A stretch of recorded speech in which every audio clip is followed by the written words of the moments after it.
Good morning. Good morning. Welcome to our spring equinox talk, our conversation. So today is March 20th, and it's the spring equinox in the Northern Hemisphere, which means that we have equal amount of time of dark and light. And so places other than Florida get excited because they'll be having more warm days. In Florida, we're maybe not so excited about having more warmer days.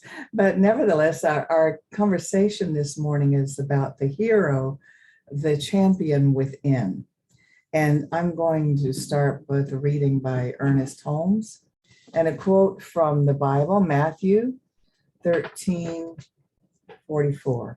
And it says, "The kingdom of heaven is like unto a treasure hid in a field, the which when a man hath found, he hideth, and for joy thereof goeth and selleth all that he hath, and buyeth that field." They talk funny. And they talk funny there. But nevertheless, it means that it's more valuable than anything else. The kingdom of heaven. In other words, your spiritual understanding, self-understanding that you live in a spiritual world, and that it's all God. No, you can't talk like that. No, I went into 7-Eleven. I said, "I'd like to buy a cup of coffee." They said, what are you? So let me read the prayer. Because I'm one with God, I am God with all people.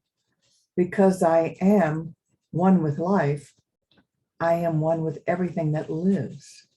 I feel my union with people and with nature. I feel that I belong to life.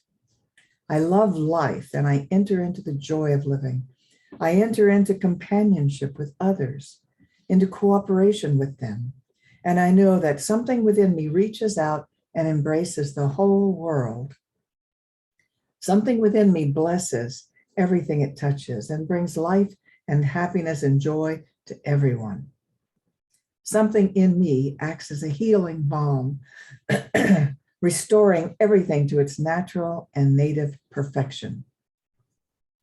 As I silently listen to the spirit within me and I think of its perfection, I know that I am being born into joy and hope and gladness, born into love and faith and assurance. Silently, I release every negative thought from my mind. I release it and let it go. And I too pray that they all may be one, as thou, Father, art in me, and I in thee, and that they also may be one in us. And so it is. That's powerful. Yes, I chose that because, of course, what's going on in the world today, particularly with Ukraine.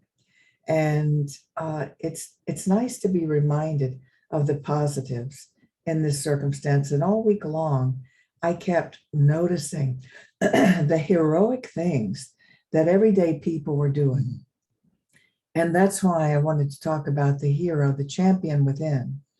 Because, we don't exhibit that heroism until it's called upon for us. And what calls it from us is catastrophe.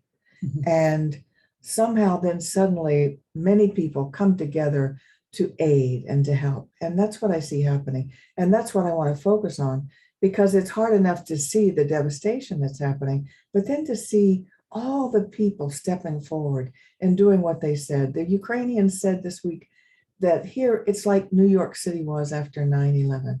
Everybody is coming forward to see what they can do to help. And everybody is resolved that this is their country and they are not giving in. What is the national flower? I'm trying to remember what it was. Sunflower. Sunflower, yeah. I would during my meditation, I was, well, for some reason when I was meditating, a large sunflower appeared, and I saw the petals being pulled off of the flower. And I was very distressed to see more and more petals just being ripped from the flower. And then at the end of that, what I got was, when there are no more petals on the flower, it's time to plant seeds. And the seeds we need to plant are seeds of compassion, seeds of love, seeds of trust, seeds of willingness to stretch further than we stretched before, all of us together. And so I think what you're saying, Judith, is so relevant, because what's so true is we We hate adversity, we hate conflict, and inevitably it draws from us our greatest strengths and our greatest capacity to learn and grow. I think so many of the crises we're experiencing right now, having started with the pandemic, what all of that did was it created an opening for more research, more cooperation, more collaboration, and more looking at the system we live in and asking what can we do to make it better. Now, there are those who, no matter what happens, will view it with the most negative possible perspective. And that's an easy thing to do. It's always easy to find something wrong and imagine it getting worse. But it's quite a different task, and I think it is our task to see what's going wrong and ask ourselves, how could I fit into this equation in a way that would make it better? How could I be part of the solution rather than naming and imagining the problem and even seeing it get worse? Yeah, exactly. And I just really see, I'm just really impressed with how all the nations have come forth to aid Ukraine in a way that won't increase the war. In other words, the most natural thing and easy thing is to go to war with war. And yet, you know, the financial sanctions and all of the things that have been done in a nonviolent way are also aiding in that endeavor. And I just want to share with you some of the stories that I heard this week.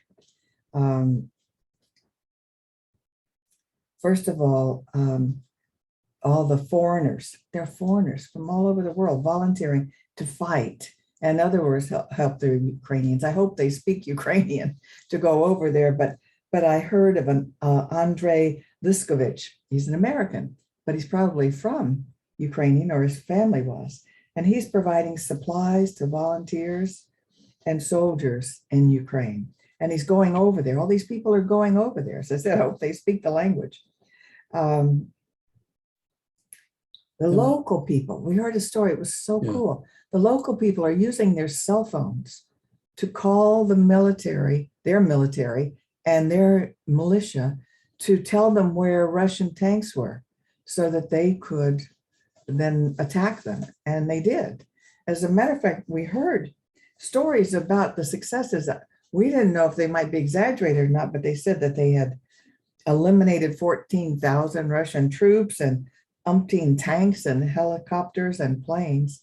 So they're proud of their ability to But what is standing strongest is the heart they have to protect what it is they believe in. All of the successes are based on an unreasonable hope, and it's unreasonable that they could do anything that they're doing and do it and succeed. And I want to spend a minute with that, because there is so many times, and I don't know if any of you have had this happen, but you've had a Friday afternoon idea and a Saturday to develop the idea and a Sunday to feel really good about it. And on Monday, when you told your friends about it, they told you why it wouldn't work. And then when they got done telling you how unreasonable you were, if you didn't give up and quit, you felt like you probably should, because you shouldn't be so unreasonable or so impractical. And what Werner Erhard said, and one of the things that I like best, he said, as soon as you come up with a brilliant idea or a thing that you want to accomplish or something you want to do, the first thing that will show up are all the reasons you can't. And he said, then what you do is you don't walk away, but you list all of those things and say, okay, great. Now I know what I got to overcome. Now I know what steps I need to take. I know what I need to do. And so this confrontation that we're experiencing, and it isn't just in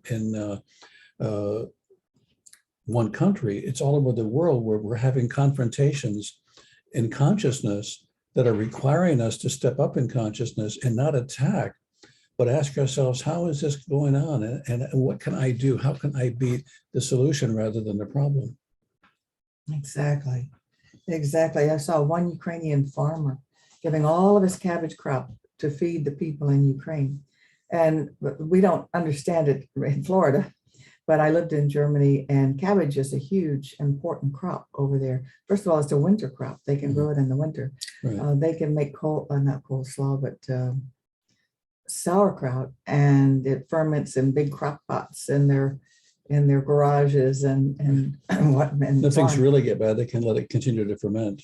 Well, and it's very healthful Yeah, food yeah. and it doesn't spoil. Yeah. So cabbage is huge nutrient there. So he was giving away all his crop to feed the people. I just was touched with everything I saw. And the whole world is donating money to the cause. You know, I can't go anywhere online that they're not also collecting money to send to Ukraine. So everybody is wanting the hero, the champion within is being called forth, and they want to help. Today on the news, we saw there's an organization that's called CAPS, and I don't know what that acronym stands for, but they're an organization that help people mourn their lost military loved ones. Well, now what they're doing is providing 5,000 meals a day in Ukraine and evacuating citizens. So everybody is like trying to do whatever they can to help. I'm really impressed with all these people going into a country where there's war to see what they can do to help. And evidently, this has been a trend because I have a quote from the United Nations, and they have what they call a World Happiness Report. And they said during a pandemic, wars, and high inflation, there's some good news for humanity. Benevolence is surging globally. So says the United Nations in its World Happiness Report. Quote, there has been a big increase in volunteering, donating to charities, and helping a stranger. Trust in others is rising during these, quote, bad times, unquote. People are working together. So that's so heartening to hear that it's not just the Ukrainian crisis, but that it is a trend that's happening. Well, and to use a metaphor I've used before, and it seems apropos. I worked in hospitals most of my life, and I worked in the emergency room for probably 10 years. And when someone would come in with a wound, it was usually covered. And it was covered to protect it from bleeding or protect it from additional injury. The most difficult thing was to uncover the wound and do what they call debride the wound, which is to clean the area around it. And as soon as you began to clean the area around the wound, you would have excessive bleeding and you would have incredible amounts of pain, and things would seem to be getting a lot worse. The truth is that was the very time when things were beginning to get better.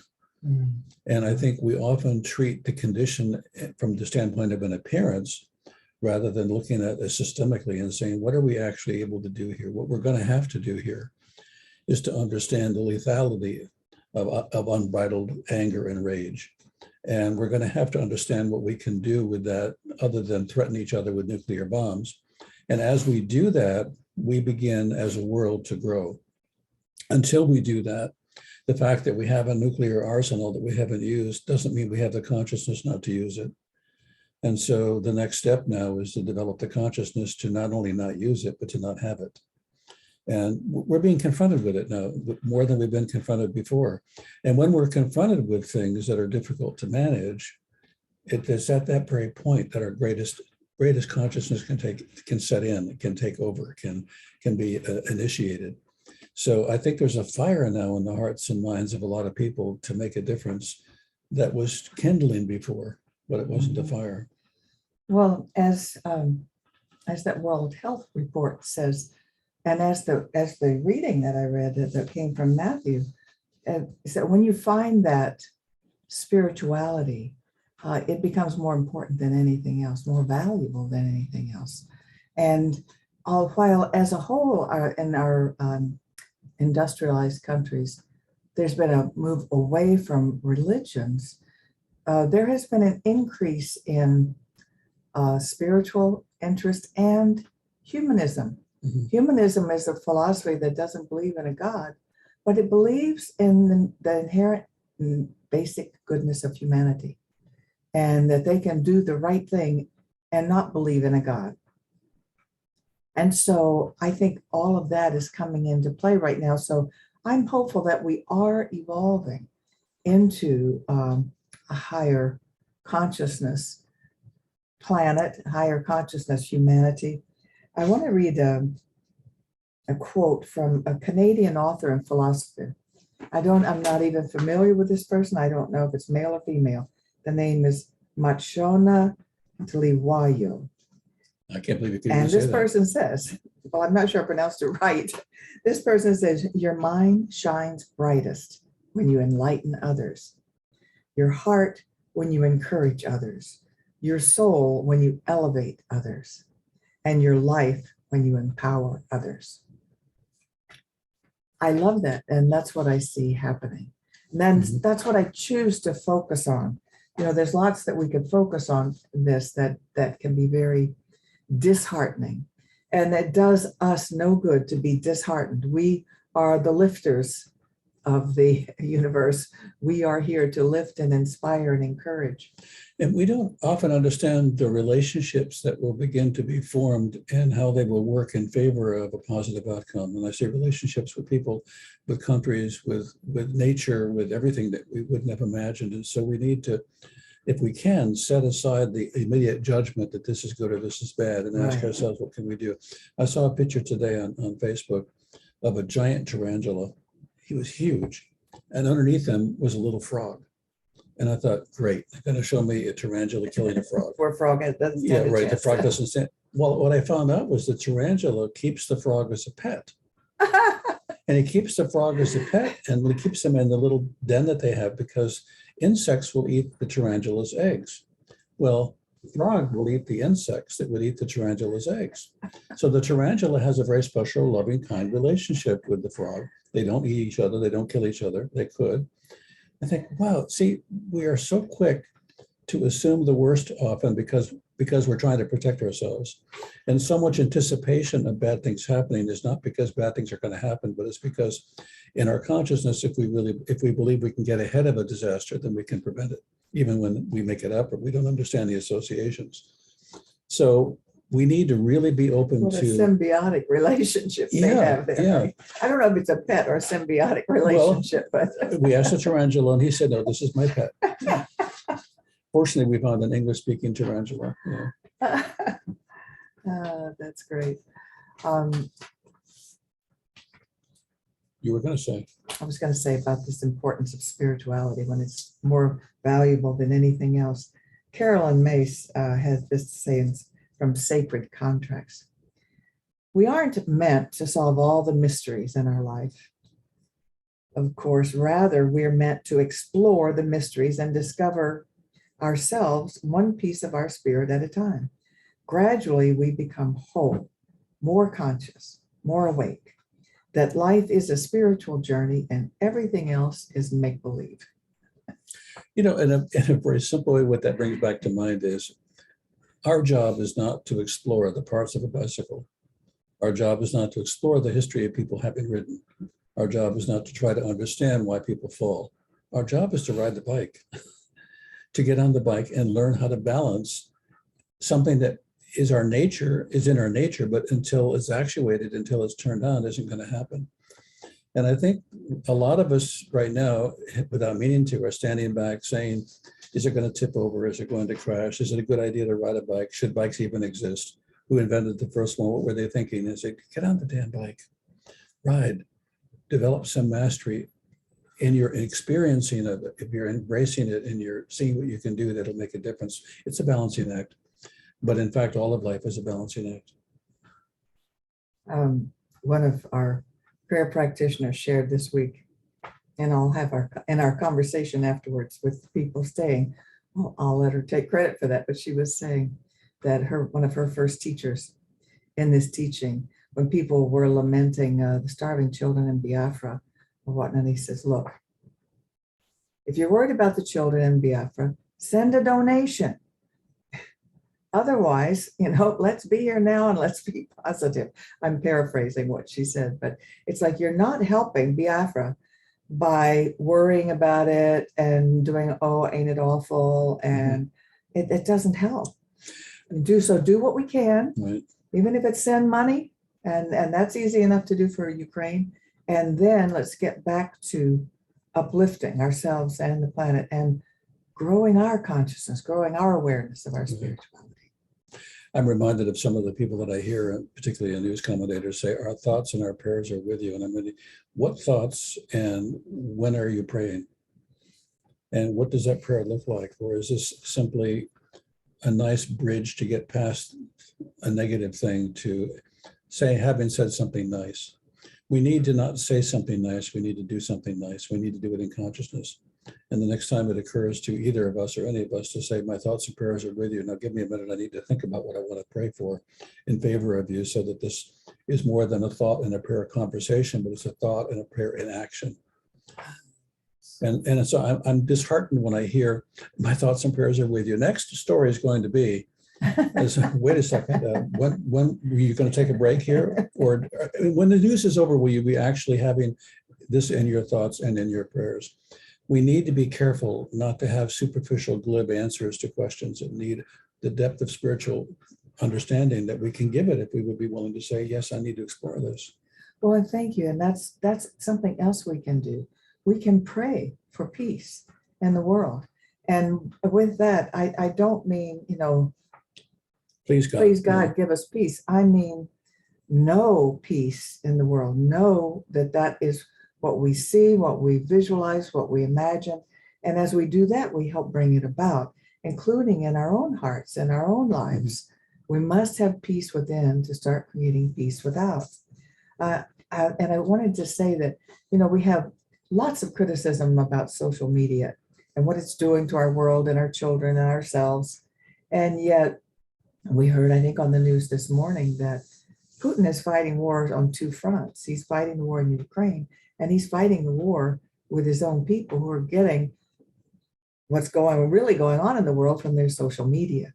As a matter of fact, Elon Musk has put up satellites so that they can continue receiving. Well, actually, he's redirected the satellites. So he's redirected. So that the Ukraine people can use them, even though they've shut down all of the internet that Ukrainians could use. They can actually link up to the satellites that Elon Musk is given permission to use. So we saw a scene with a big crowd and Putin, I think, in front of them, right? And they were holding up their cell phones, which is very brave of them to do, because they can have their cell phones and their lives taken away. But he is fighting that on two fronts. And what a wonderful thing, what a wonderful service social media is, then when we look at it that way. So I'm going to close with a statement by Pema Chodron. She is a Buddhist monk, and she says the spiritual journey involves going beyond hope and fear, stepping into unknown territory, continually moving forward. Just keep moving. And that's what I think is our job in all of this, to just keep moving, pray, know the truth, visualize the outcome we'd like to have, and find peace in our hearts. When I used to do cross-country bicycling, I'll take another minute, cross-country bicycling, I would see a big hill and I would say, okay, I see myself at the top of the hill. And I would pedal and try to get to the top of the hill. And then when I would get more and more tired, I would say, if I can get to halfway up the hill, I'll be okay, but I'm going to keep pedaling. And then I would say, if I can get to the next telegraph pole, I can keep pedaling. And then when I would finally get to the point where I couldn't pedal anymore, I would say, I can walk along next to the bike.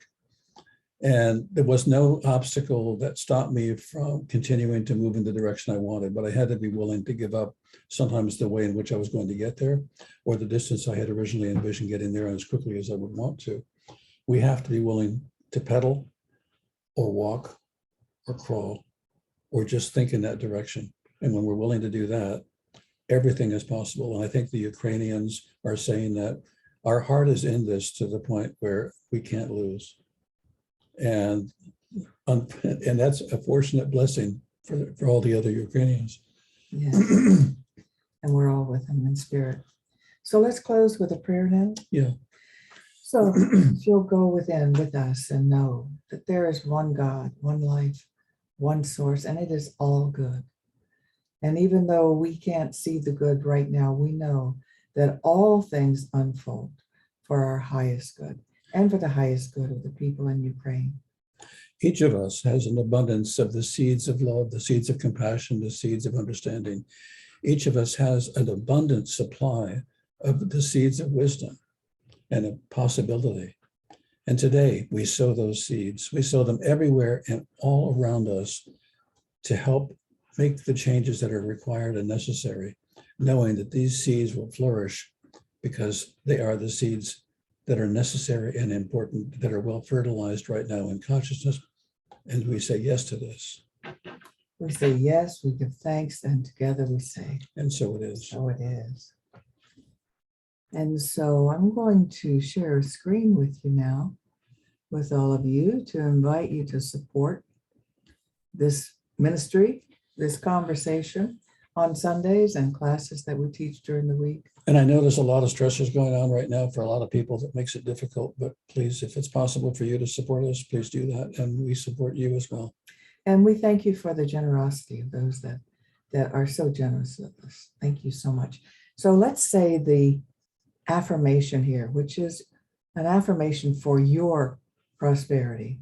My investment today is made with the full realization that God is the source of my supply, and it returns it to me enriched and multiplied. And so it is. Indeed. In other words, whatever we give, whether it's to Ukraine or to any source of our inspiration, that is returned to us, pressed down and multiplied. We know that to be a spiritual principle. We know that to be true. And so it is. And so I am going to stop the recording now.